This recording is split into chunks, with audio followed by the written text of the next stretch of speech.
Hey loves, so if you ever feel like you know what to do in your business, but something deep down inside of you keeps stopping you from showing up and creating a video or getting on live or hitting post or second guessing every offer that you put out.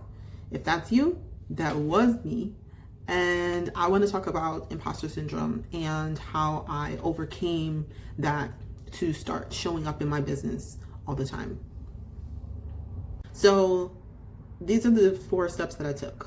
I was watching Big Deal with Cody Sanchez. Shout out to her because she's amazing. And I was watching the interviews and she would always ask the entrepreneurs something along the lines of, how can an entrepreneur show up more in their business from day to day? How can they make more money in their business? How can they put themselves out there? Something along that lines. And usually we'll get one word answer, like just do it, like it's Nike or something, or don't you want to make money? It's usually something so generic. And so since I am someone who's in the trenches with you and I'm doing this work, I want to actually bring you step by step on how I'm actually able to show up live, how I calm my nervous system, how I've built my confidence, how I've gotten myself out of that imposter syndrome. We're having anxiety. We know what we have to do. We know we want to create $1 million businesses. We know that we need to get on live. We know we need to do videos, but we don't want to, and we need to uncover why. My first step was, let me go back to the past, right? My past wins. So that was, I generated over $220,000 in sales for my retail business. And then it was, I closed 10K contract in my web design business. So I know I've made money. I know I've had results. I know I have landed contracts and worked with billion-dollar companies, being their marketing coordinator. But still, I had this "you are not good enough" voice in my head. Even me teaching, I thought, oh no, I had to be much older to teach. But I'm like, I have 20 years experience. I've been doing this since I was 14 is when I landed my first client.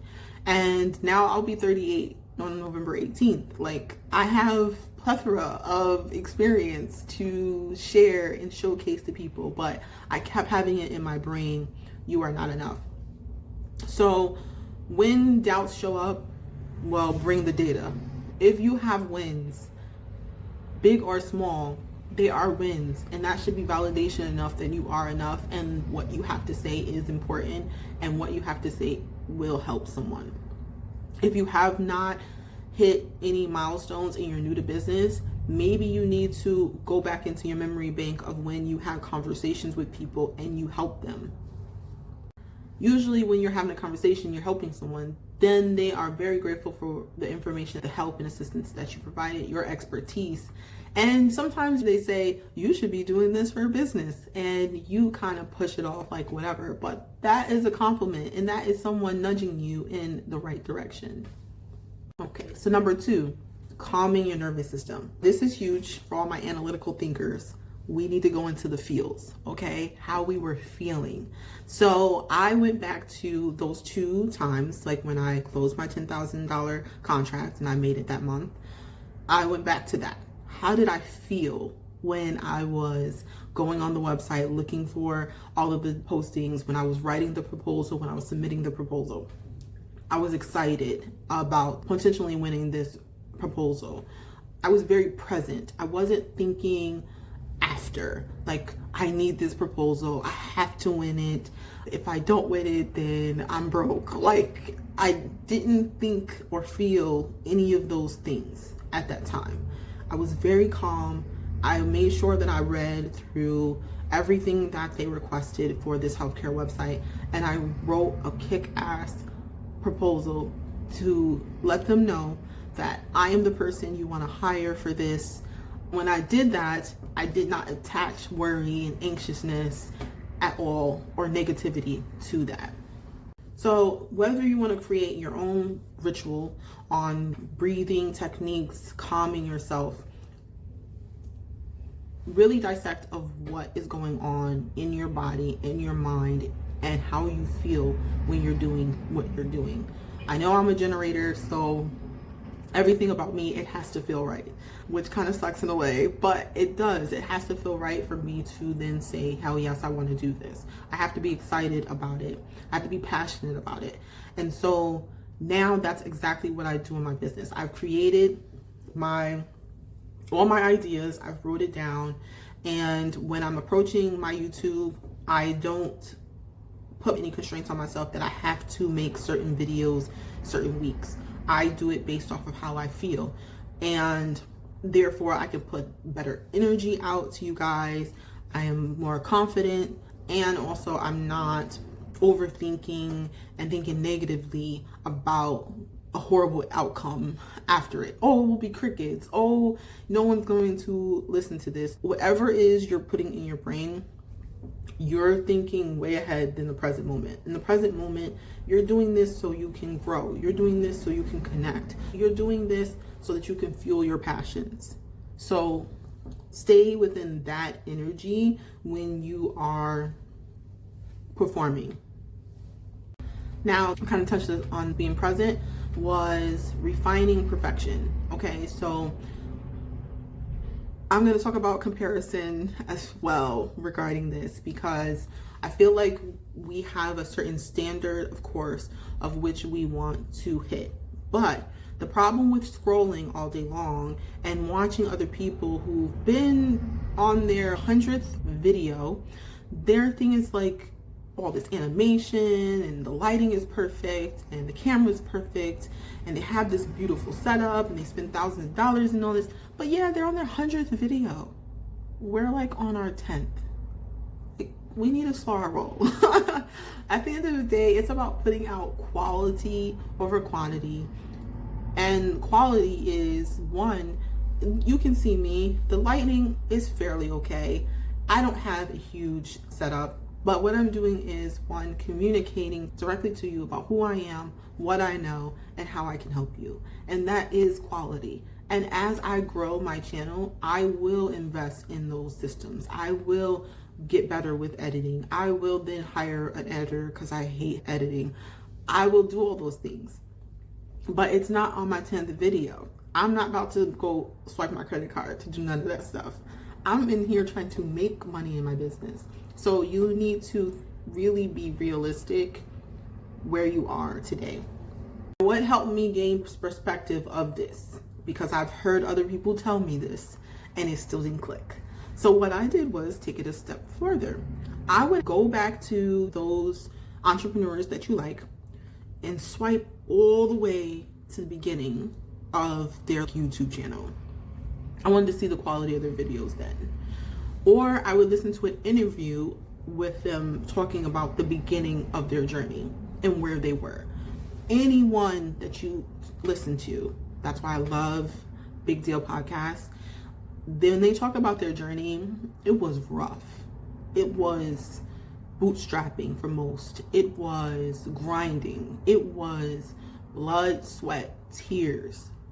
So what the package that you see at the present day, these people have been doing consistently for years, consistently on their 200th, 300th video. I never made 200 videos, so I should not be comparing their 200 video to my 10th video. That gave me perspective. That my perfectionism based off of their experience was honestly far-fetched. Now, the last step I did was anchoring my identity. All of this really did help and it honed it in. So why am I doing what I'm doing for me? One, I'm doing what I'm doing because I'm a single mom and I want to create a flexible schedule for myself and my daughter. I'm a digital project manager and operations manager. So I took on short-term contracts and that helped. I'm taking my retail background, I'm taking my entrepreneur freelance background, I'm putting it all together, and this is the full package of me helping and assisting business owners with systematizing their business and launching that product.